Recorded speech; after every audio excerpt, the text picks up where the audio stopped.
In just the past 2 days, we have 2 more high-profile channels that have been the subject of copyright abuse on YouTube.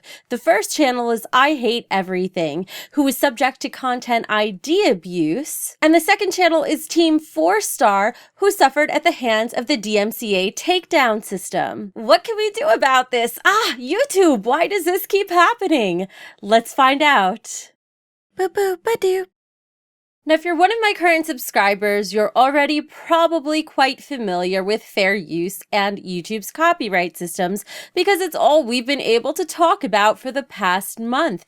There keep being cases of abuse of copyright on YouTube. And frankly, it's getting ridiculous. We're going to start with I Hate Everything, who just went through some particularly egregious content ID claims regarding his latest video, I Hate Damn Daniel. Well, in his latest video, This Isn't Funny Anymore, which is written in such an angry way it kind of makes me laugh, but no, this is serious. In his video, he explains that this happened to him. I have 2 copyright claims on the Damn Daniel video, the newest one I've made, from this company called Merlin CDLTD. Claimed it twice for some reason, saying that they're on behalf of this Dylan Duzat. Now, this claim didn't come from Dylan or from anybody on his behalf that he authorized, as he explains in a conversation with I Hate Everything. CDLDT Merlin. This is their shtick, okay? They go around fucking false claiming videos, stealing the ad revenue, and just getting away with it.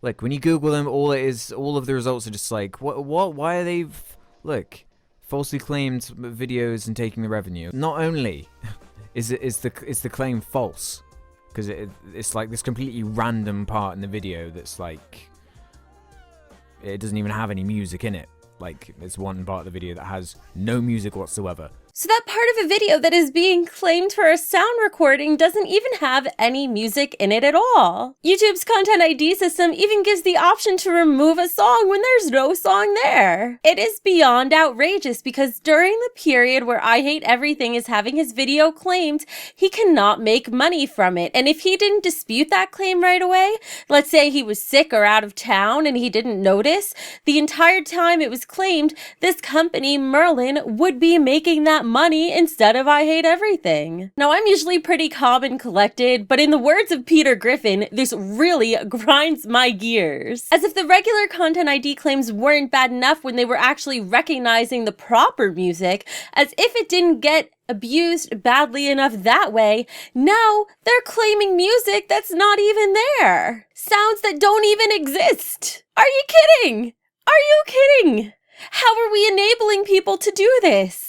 Well, let's take a look at how the content ID claim system actually works and who gets to use it. And yeah, I know I have a lot of tabs open. I'm a busy girl. How content ID works. The link to this will be in the description for those of you who want to take a closer look at it. It seems that the biggest issue with content ID is how people abuse it. So let's see who can actually use the content ID system to claim videos. Copyright owners can use a system called Content ID to easily identify and manage their content on YouTube. Videos uploaded to YouTube are scanned against a database of files that have been submitted to us by content owners. Copyright owners get to decide what happens when content in a video on YouTube matches a work they own. When this happens, the video gets a Content ID claim. So now that we know what the Content ID system is, who is it that gets to use this tremendous amount of power contained within the Content ID system? YouTube only grants Content ID to copyright owners who meet specific criteria. To be approved, they must own exclusive rights to a substantial body of original material that is frequently uploaded by the YouTube user community. So what exactly are these specific criteria? Content ID acceptance is based on an evaluation of each applicant's actual need for the tools. Applicants must be able to provide evidence of the copyrighted content for which they control exclusive rights. YouTube then goes on to give a list of types of videos that wouldn't qualify and then goes on to say, if accepted to use the Content ID tools, applicants will be required to complete an agreement explicitly stating that only content with exclusive rights can be used as references. Additionally, accepted applicants will need to provide the geographic locations of exclusive ownership, if not worldwide. So this is not an easy system to get accepted to, right?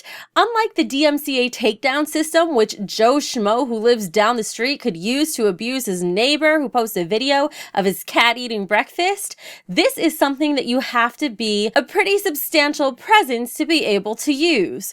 So how is it getting abused so much? Especially when YouTube says, content owners who repeatedly make erroneous claims can have their content ID access disabled and their partnership with YouTube terminated. So why is this happening, YouTube? Why are companies like Merlin, who are repeatedly abusing the system, allowed to get away with this? Why are they not being punished? Now that I'm sufficiently fired up, we are going to move on to this system that when it's abused has even more serious consequences, which is what TeamFourStar found out for themselves 2 days ago. Let's see what happened to them. Over the past couple weeks, takedown claims have been filed on several of our videos utilizing YouTube's copyright claiming system. This is far from the first time this has happened, but the overall scale is unprecedented, as this was enough to tank our channel, and then some.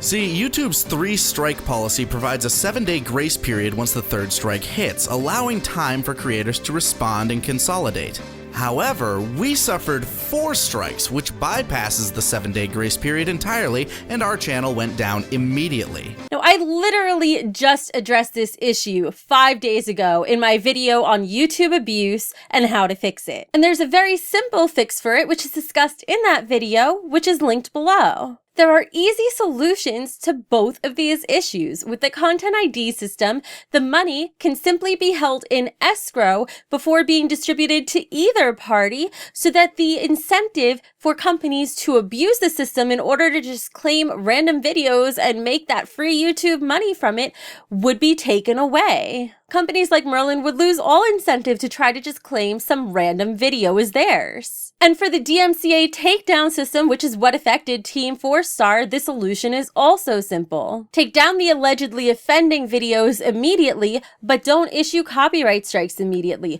Wait until the penalty of copyright strikes is applied until the case regarding the potential copyright abuse is resolved. And that protects both parties from abuse. Now, a bunch of you asked me to make a video covering I Hate Everything when he released his video yesterday. And I wasn't going to, because what I do on this channel is analyze things, and I felt there wasn't enough to analyze. But when you've got high-profile channels like Nostalgia Critic of Channel Awesome starting a movement called WTFU, Where's the Fair Use? Which, by the way, can I say the acronym for that, FU, is starting to feel more and more appropriate. Channels like Grade A Under A having to increasingly focus on YouTube issues because of how broken the system is. I Hate Everything speaking about it. TeamFourStar speaking about it. Pat the NES Punk speaking about it. And copyright attorneys like Leonard French speaking about it. It gets to a point where something's gotta be done. Now, if you're tired of hearing about fair use and copyright, believe me, you are not the only one. I had tons of other videos planned for this week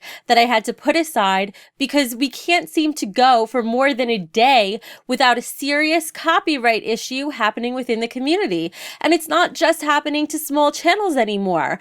Because these bigger companies haven't been stopped from this abuse before, they're just getting more and more brazen and attacking higher and higher profile channels. So what can we do to address this? Well, the first thing is we need to keep talking about it. If enough of the community keeps this conversation going, keeps tweeting at YouTube, keeps sending emails to YouTube, eventually they're gonna have to take notice. These fixes are so easy to implement that it boggles my mind that they haven't done it before. Because even if they didn't implement the fixes I mentioned, it would really help if YouTube would at least assign humans to these channels to help them be managed. Now, YouTube has partner managers. I've met several of them in person, and they are fantastic people who work incredibly hard and are passionate about what they do.